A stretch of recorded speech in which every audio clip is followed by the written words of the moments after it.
What's going on, guys? Curtis, that Turbo Dakota. So we are back. It's time to make a change. After that 10:30 pass, and honestly, I'm still in disbelief. But after that 10:30 pass, I think there's room for improvement. I think we're missing a couple mile an hour at the back end. It seems like, you know, I sent the converter out, we had it restalled. If you do the calculations, 7% maybe, which isn't too hateful. So we're doing a gear change. So on the bench right here, I have the third member out of the truck, and this package behind me is a new gear set. So currently we're running a 370 gear set with a spool, Yukon aluminum center section, 10-bolt date support. All this stuff came from Quick. So we're gonna go from a 370 to a 350. So it's either gonna help us or hurt us, you know, throughout this entire thing. You know, I'm showing you guys as I do things as I go, and a lot of it's a learning experience. The suspension thing was, you know, learning, you know, really the whole thing is.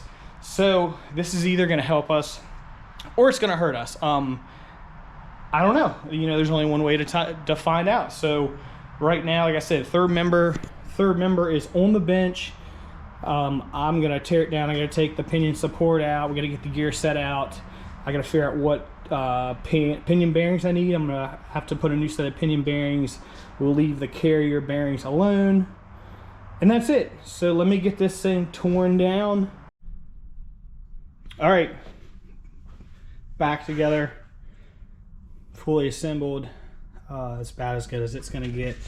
It's been a long time since I've set one of these things up with using the die and checking the pattern, and I think the pinion's a little bit too deep in the ring gear. Hopefully it's not so much it causes trouble. I guess if anything, it'll be a little bit stronger getting it towards the base. Other than that, everything else is set up. So I gotta get this thing off the bench and get it up underneath there and install it. And that's pretty much it. Check the fluid, top it off. And what else? So we'll get that done. Get that stuff done. Sorry, I'm thinking of a braking procedure to do with it where I'll drive it for 15 minutes and then park it and let it cool off, and do that once or twice or 3 times. And then Saturday is test and tune, which I'm probably gonna be there by myself. So you guys are only gonna get in-car, some in-car video. But yeah, let me get this thing back together. All right, old girl's back on the ground. Gear set's in it. Found an exhaust leak. I don't know if you guys, hopefully you guys can hear me. Found an exhaust leak that I had to fix on the left-hand side header where it meets my crossover tube and manifold. Huge exhaust leak actually, so fix that. So I'm gonna do some braking procedure, and I'm hoping the next shot you guys see is we're at the track, getting all the shock settings in it. You know, fingers crossed that the weather's going to be okay. Well, yeah, let me go do a couple heat cycles to it, and hopefully we'll see you guys in a bit. Okay, guys, at the track, she's in track mode. We're getting ready to go get teched in, and then after that, we will get in line. Wish me luck. All right, guys, sitting up here in the staging lanes. And I got a little bit of time. When I get here, typically it's just like a rush for me to get the thing in a track mode and get it teched in, like in the staging lanes. A lot of cars here today. It's a nice day out. A little bit overcast, but the weather's probably just perfect. Just a quick recap: rear shocks have been revalved. We got a 350 gear in it. This for this very first pass. I don't know how many passes we're gonna get today, but for the very first pass, we're gonna use the same tune-up we did to run that 1035, and we're gonna see how the gears treat the 60-foot. If it, you know, spins, hooks, goes, whatever. So yeah, and on top of that, if I haven't mentioned it, I'm by myself today, so unfortunately you won't get outside video, just in the cabin. So brought my GoPro with me and my suction cup mount, and you're gonna get you're gonna see it, I guess, the same way I see it. And then once we get back, we'll look at the time slip and we'll kind of look at the computer and stuff, and you know the deal. So fingers crossed, we maybe set another personal best today. So hold on tight and we'll get up here shortly.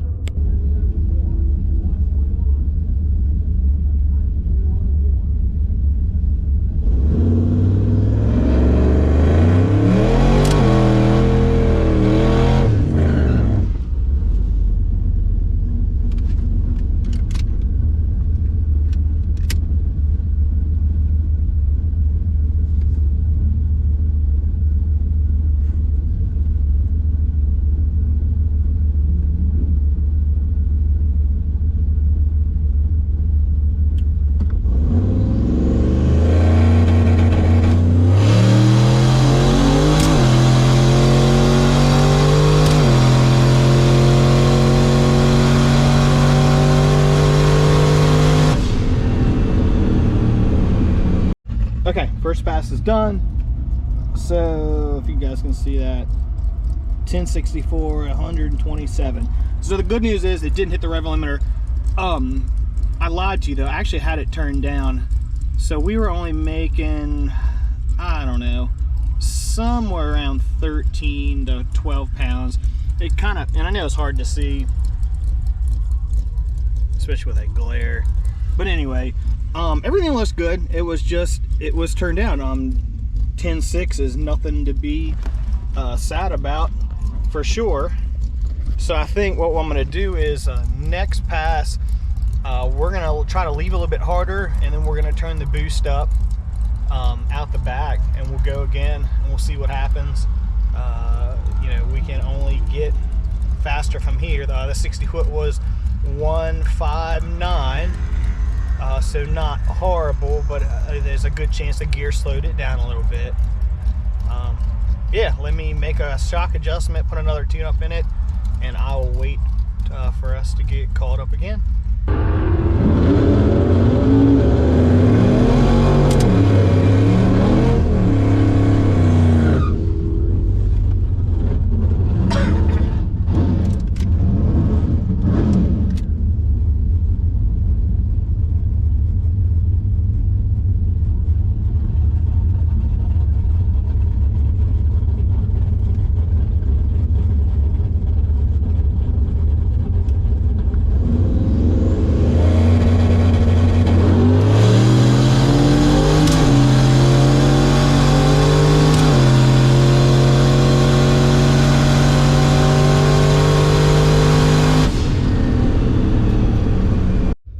Okay, pass number 2. So we're in the left-hand lane. You can see that. 1052, 128, 669 in the 8th, and with 155 60 foot. So we left, and I know it's gonna be hard for you guys to tell. We left on 5.5, almost 6 pounds. So we left on a little bit more, and then we averaged about, I don't know, I'm gonna want to say like, we averaged about right around 14 pounds. It kind of dies off through the RPM. I mean, that might be like a back pressure thing or whatever. So we're getting there. So what we're gonna do is I'm gonna attempt to take it and turn it up a little bit more on the launch. We'll give it a little bit more boost on the leaf and a little bit out the back, and we'll just kind of keep working towards the number. At least it's going down. So yeah, let me get it all set up, and then at some point they'll call us back up and we'll make a third pass for today. Wish me luck.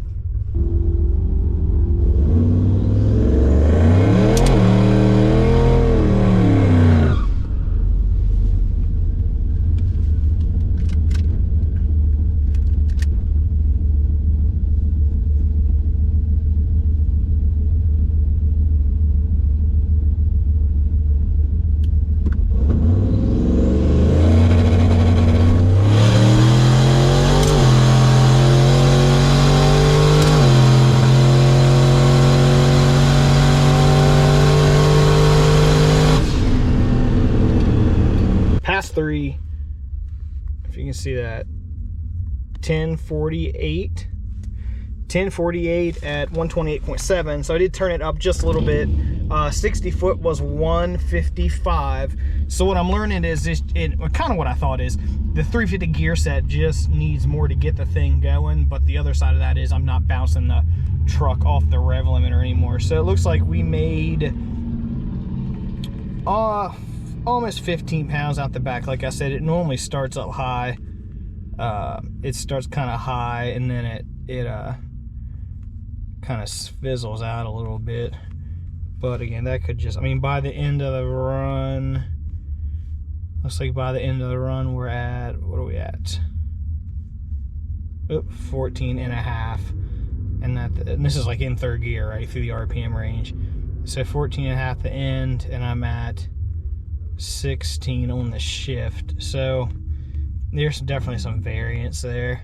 I'm gonna boost leak check this thing again. I know that's hard to see, I apologize. But yeah, I'm gonna boost leak check this thing again, maybe when I get home. So for the fourth pass, about 150 more RPM on the leave. So we're gonna try that, and we're gonna bring the boost in sooner. It's a heavy pig, and I'm just trying to get the thing going. And I added a little bit of timing just to see if it picked up mile an hour, see if it likes 2 degrees. But let me put this stuff in the computer, and then when we get caught up, we'll run back up there and we'll try. Probably the last time for today.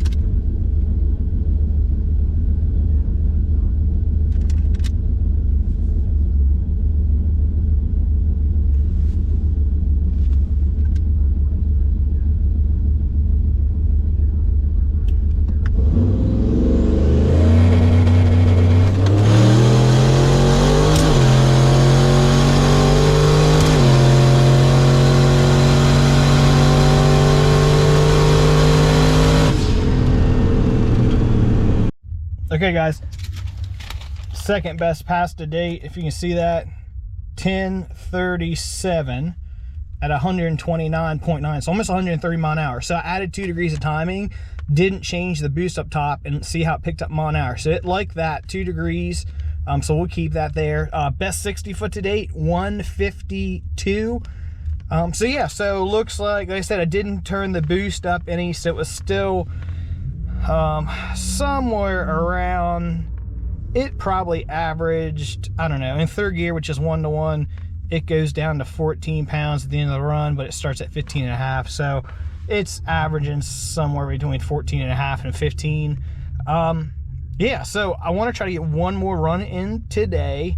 So probably what I'm gonna do is take this thing and we'll turn it up a little bit more on the leave. I like the shock data, looks decent, so the revalve definitely helps. We're gonna turn it up a little bit more on the leave, and then we're gonna put a little bit too on the backside, just a little bit more on the dome, and see if we can better that 1037. Fingers crossed. So let's do it one more time, and yeah, let's do it. All right guys, back home. So didn't make the 5th pass like I was hoping to. So it's good. So we backed up our time basically, right? 2 weeks ago, 10:35. Now we went 10:37. Best 60 foot to date. So yeah, I'm happy with it. I don't know if I'll get to any other testing tunes this year. There's one other one. I think it's on the 18th. So we'll try. At least I know I've been getting better at taking the information and organizing the laptop, so that way I can go back to it and look at everything. So if we make it to another test tune, I can go back to the last tune up in it, and then I'll start from there. That way we're not starting over again. So yeah, so I say the 370 gear, the shock valving did what it needed to do, right? I think I've never left under that much more boost. The 370 gears or 350 gears definitely helped out. We were not banging off the road limiter going through the end of the track, which is awesome. All the vitals for the truck look fine. Oil pressure, coolant pressure, all that stuff. I think it'll live another day. I'm gonna get this stuff out of the truck. I appreciate you guys watching. Please subscribe if you like what you're seeing. Subscribe. If you have any questions, put them down below, and see you guys next time.